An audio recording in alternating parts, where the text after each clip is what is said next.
after practice and pre-practice, all lent towards having a really long and healthy career.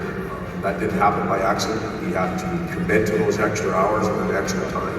And he was a real good example for all the young players around there too. But the actual visual part of Logan Couture and Marc-Edouard Vlasic showing up to the rink each and every day and visually being able to see him train, to commit himself to the team and his teammates. There are lessons in that that are taught and trained naturally. That's through osmosis and players watching and learning. Off the ice, I got to see him at different timelines in his life as a single young man that was enjoying life and trying to figure out what was going on in the big city. And then all of a sudden he was married without children, and then 4 boys showed up and became a tremendous father. Patrick, Christina, boys, congratulations on a heck of a career. Unfortunately, I can't be there tonight, but in the back of my mind, I'm thinking of you and remembering the great years that we had together. Your number and name going up to the rafters is as well earned as anybody's in the history of the National Hockey League. And I'm one very proud former coach of Patrick Marleau.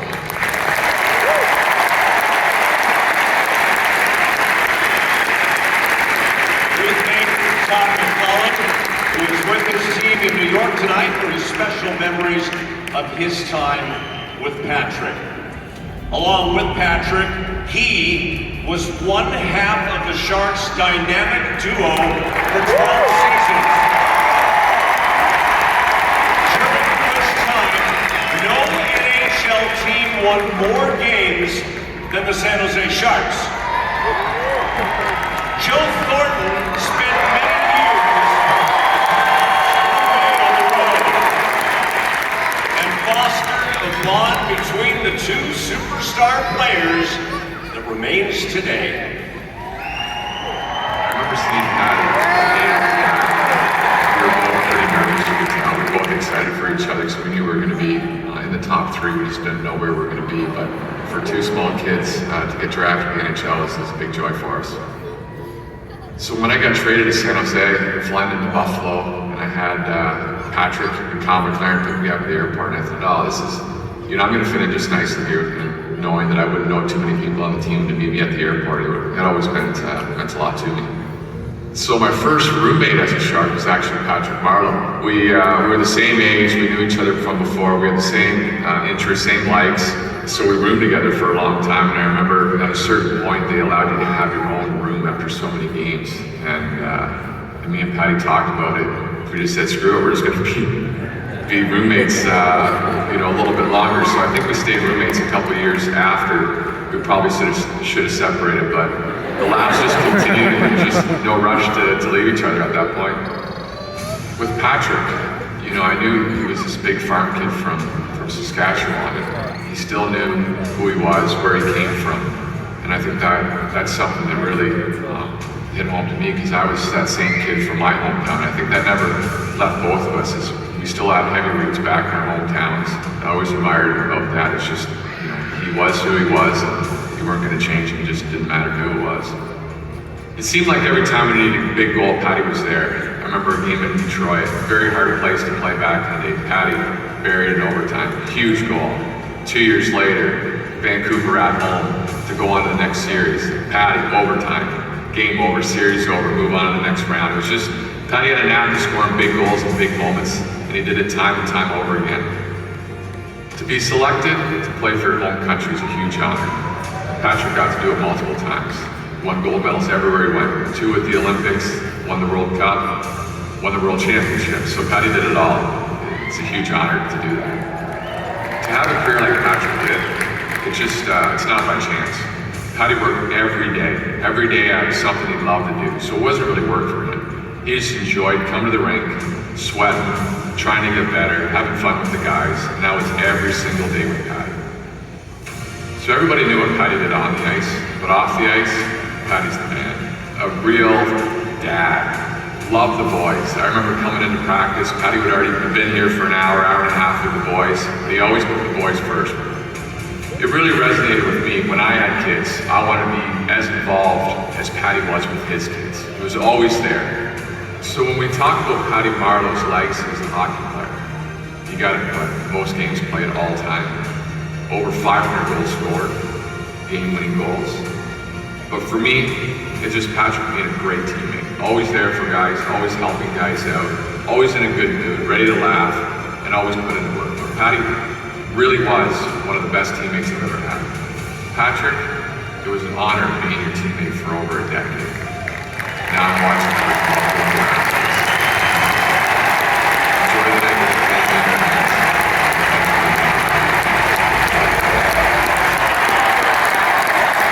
A Sharks legend in his own right. Please welcome Joe Thornton.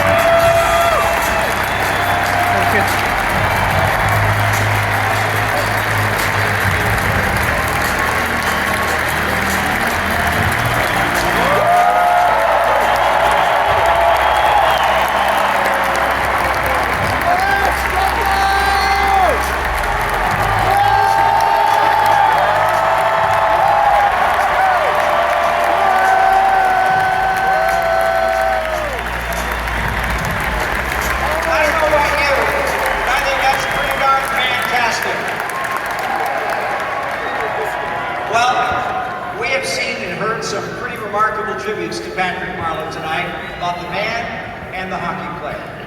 And now, it's time to hear from the legend himself. It is my honor and privilege to introduce you, back at SAP Center, number 12, Patrick Marleau.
First time I've ever had to get a ticket to get into a game.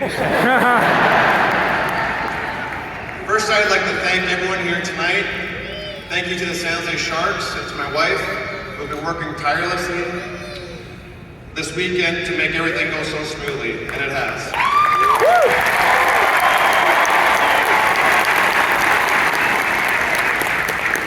Before I begin, I'd like to acknowledge a couple people who are no longer with us, but have had an impact on my career. Brian Marchment was a teammate of mine for many years.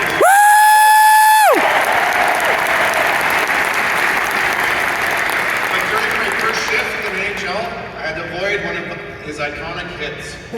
Nothing says welcome to the league like mush zeroing in on you during your first game. He ended up being instrumental in getting my wife to agree to go on a date with me.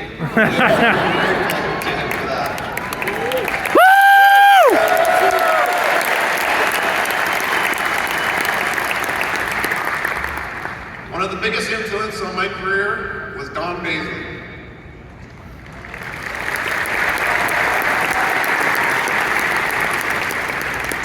He was not just my agent, but my confidant, a friend and a trusted advisor. His advice, not just in hockey life, but my personal life, is something I will carry on with me for the rest of my days. Both these men are truly missed here tonight.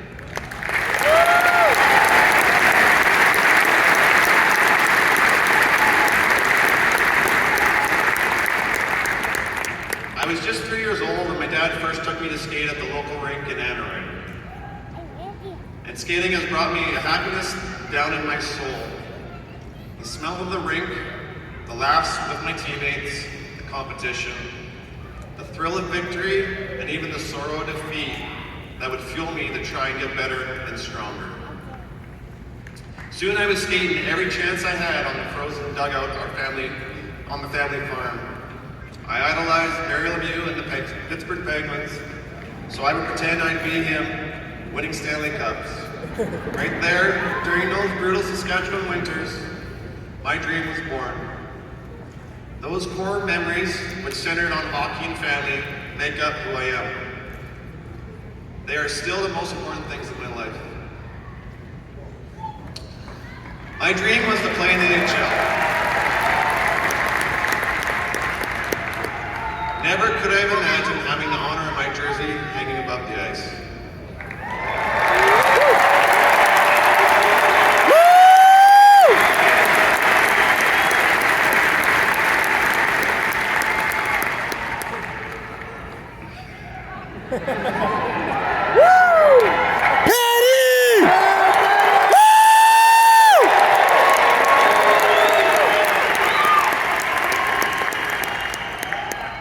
Making it to the NHL takes years of dedication, sacrifice, and hard work. Not just from the player, but the player's family and friends.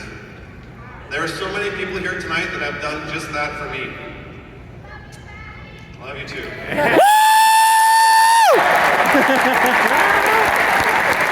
Yeah! Some of my best friends and teammates from junior in Seattle and friends from Saskatchewan are here tonight.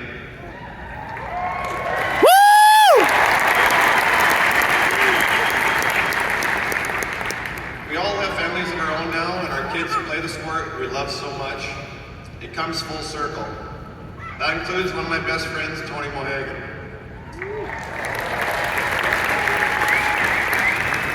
Tony and I met when we were 14, 15 years old. He's been a rock to me, not just for me, but for my family. Quick story about Tony. During the playoffs one year, my wife was pregnant and very, very sick. Women are incredible, by the way.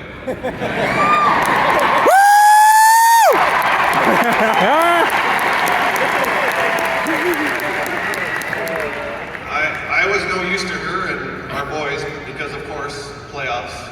So, Tony took time off work as a firefighter in Edmonton, flew down, played Mr. Mom until playoffs were over.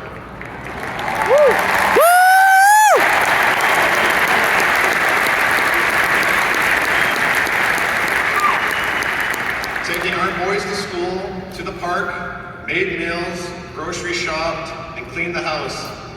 I don't think I've ever made my wife as happy as Tony did.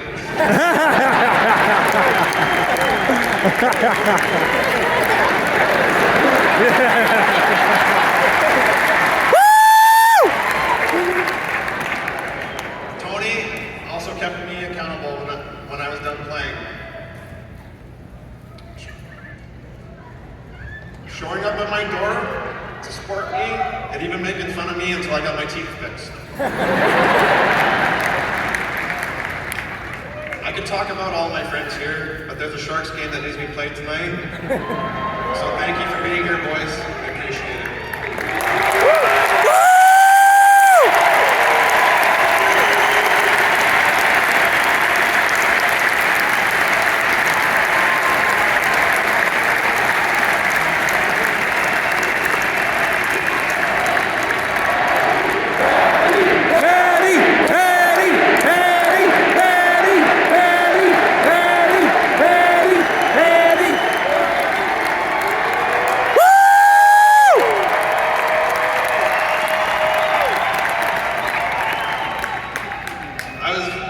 Fortunate to play with some incredible men, many of whom you see here tonight.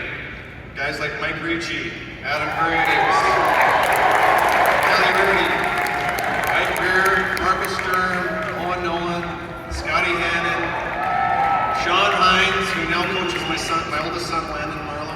I don't know why I said the last name. Joe Thornton, Rob Blake, and many others. Thank you all for being here.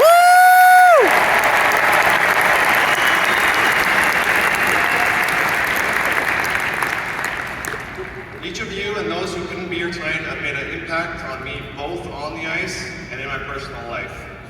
I'm honored that you are all here tonight.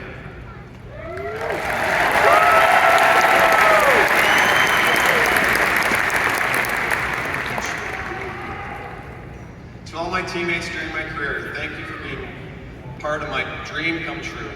I am beyond privileged to have been a part of so many great locker rooms and amazing teams. For all the toughness and fighting and competition that is hockey, it is also defined by a brotherhood that is a highlight of my lifetime on skates. In 1997, my hard work and dedication finally paid off. The night before the draft, Dean Lombardi, the Sharks GM at the time, was complimentary, but said, well, if we don't trade our pick, we'll take you at number 2. It wasn't until I heard my name that I knew I was heading to California. Looking back now,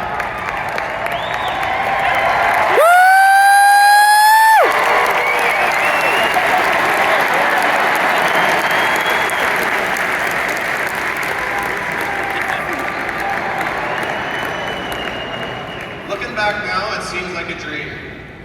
All those hours at the rink, in the gym, schoolwork on bus rides, bumps and bruises along the way, to this very moment. Before that summer, I couldn't have told you where San Jose was. I knew it was in California. It was a very big state, and it didn't matter because I knew that there was a newer NHL team there, and they wanted me.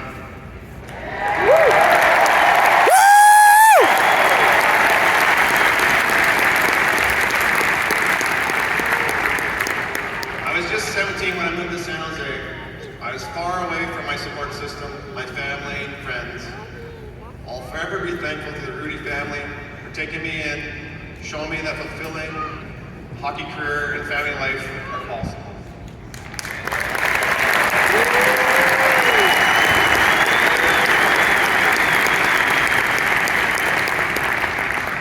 That rookie season will always stand out because it was the realization of my dream. But Kelly and Donna and their daughters treating me like a member of their own family.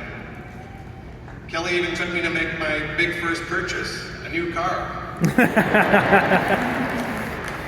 He talked me out of the practical SUV I had been eyeing and convinced me that I needed a Corvette.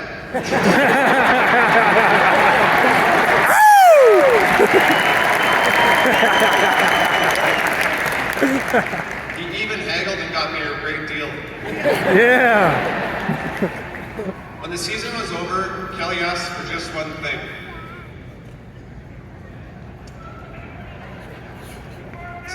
To do the same thing for another young kid someday.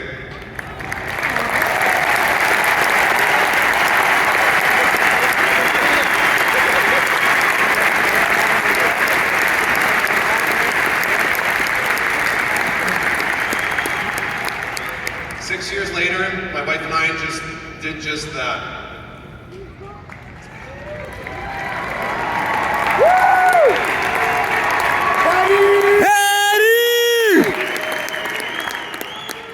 During a road trip in 2005, I was told a trade had been made. Some guy named Joe Thornton.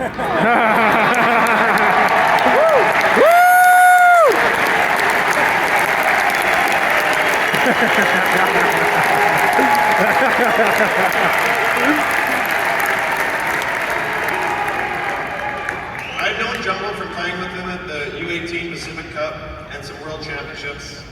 We were drafted together, and now he was my teammate, and I was praying my line mate. I got the benefit from him on the ice, but mostly a benefit from his optimism and being a great guy. It's become much more than just a teammate, but a friend I hope to have for life.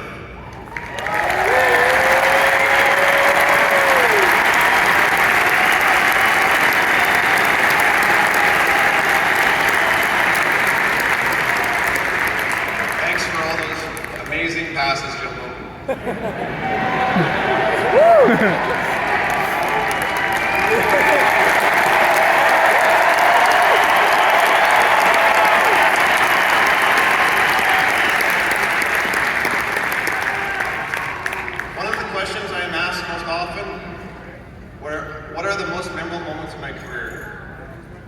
Trying to pick a favorite is near impossible when there's more than 2 decades to choose from, but there are a few that will always stand out to me.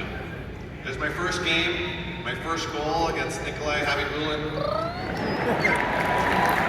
First time in the playoffs, or winning the first playoff series, or the 2016 Stanley Cup Finals.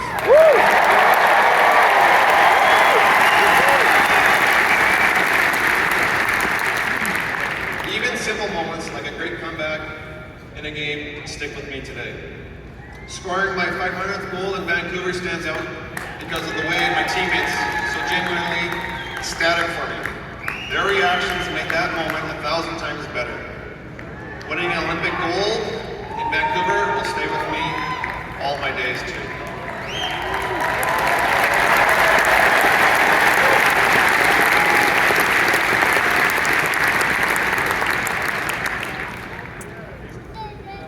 I don't know that I truly have a favorite moment.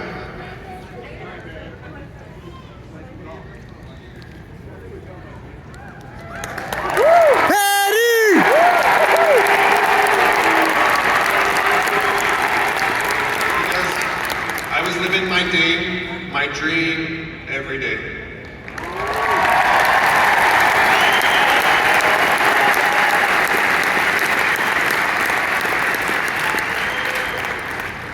And I got to do the majority of that right here in San Jose.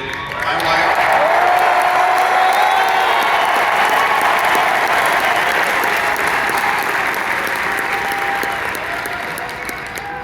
from the children's hometown, and a place I love.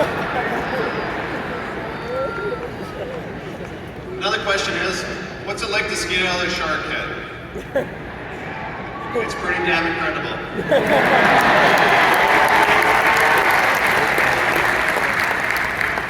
The atmosphere in this building is second to none, especially during playoffs.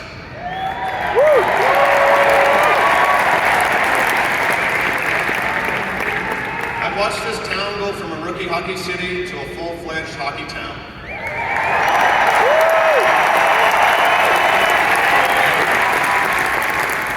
The city I couldn't find on a map has become one of the best rinks to play in.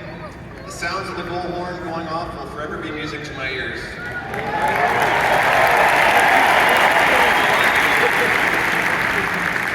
Thank you for sharing your energy with me for so long. It's truly appreciated.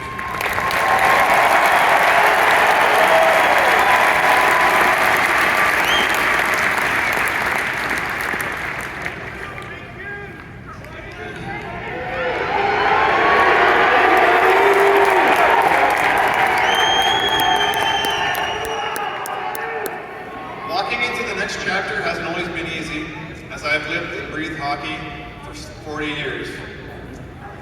Like most professional athletes, I wish I could play forever, but it came time for me to be grateful for the career I had and to make room for the next generation and make their own dreams come true.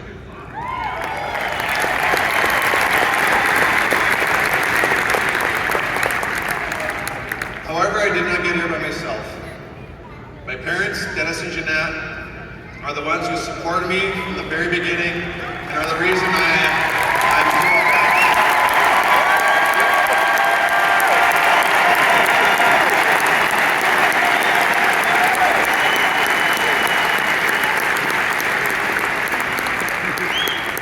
And why I have the work ethic I do. Even after more than 1,700 NHL games, I could always count on a call from my mom saying she had watched the game.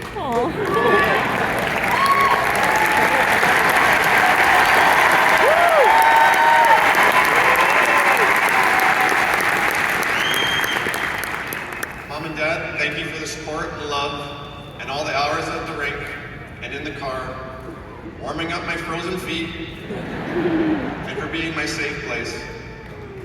I would not be here, where I am today, without the two of you. I love you.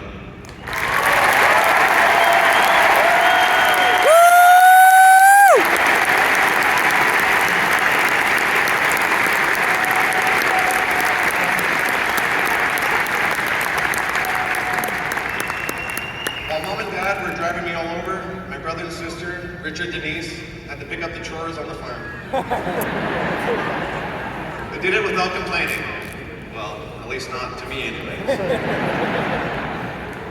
Denise, your belief and incredible support helped me give me confidence that I could make the NHL. I knew you wanted my dreams to come true. Richard, thank you for making me tough. Without getting beat up by you, I don't know how.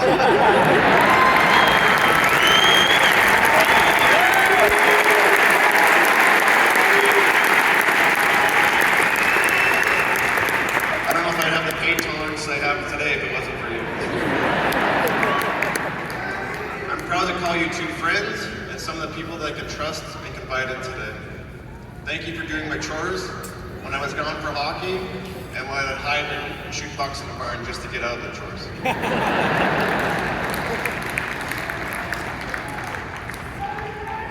Love you too. My coaches throughout the years read like a who's who of hockey. Daryl Sauter taught me some tough love early in my career. Old school hockey those first few years. It made me driven to work even harder. Next was Ron Wilson, who showed trust in my ability to lead the team.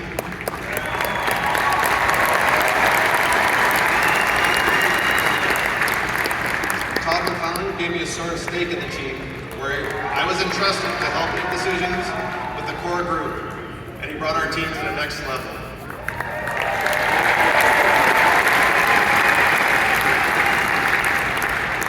Pete DeBoer took us to the finals and always supported me, showed me faith in my abilities.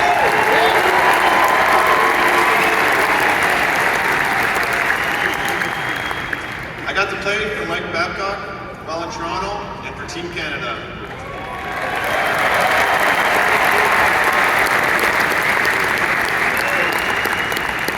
He'd always shown a confidence in my career, which gave me belief in myself, and I'm so thankful for that.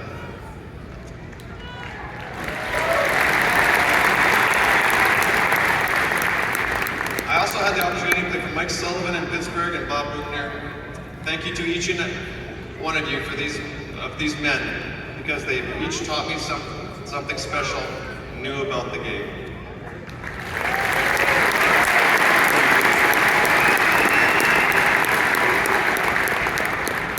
I've always been fortunate to work with an amazing cast of assistant coaches, and one that stands out is Jay Woodcroft.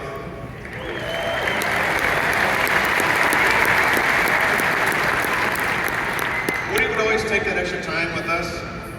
He invested in us as a team and as our coach. He wanted to get better with us, and I'm proud to call him a friend today.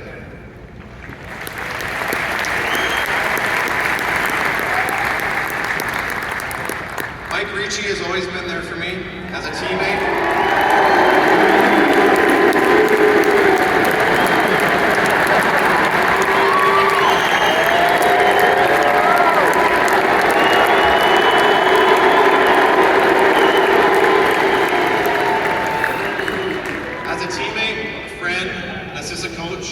Thank you, Reach.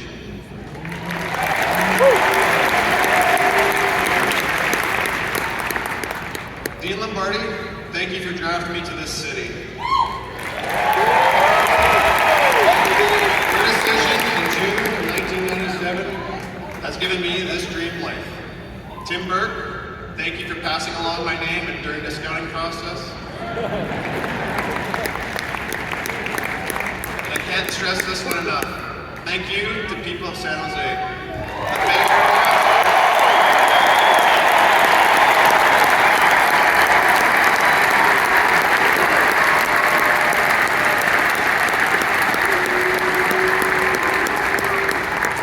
The Bay Area and the Sharks franchise. I had big dreams, and you showed faith in me from day one. I hope that I've left a history that you and the city can be proud of.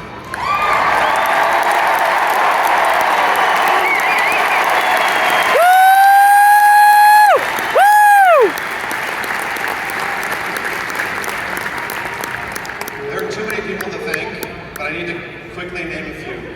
Sharks GM Mike Greer,